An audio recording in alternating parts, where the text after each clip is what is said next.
I got this. I think I failed.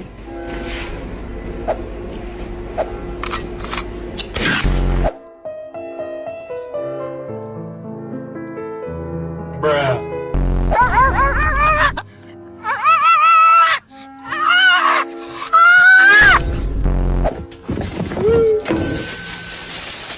Still fast as fuck. She was a fairy.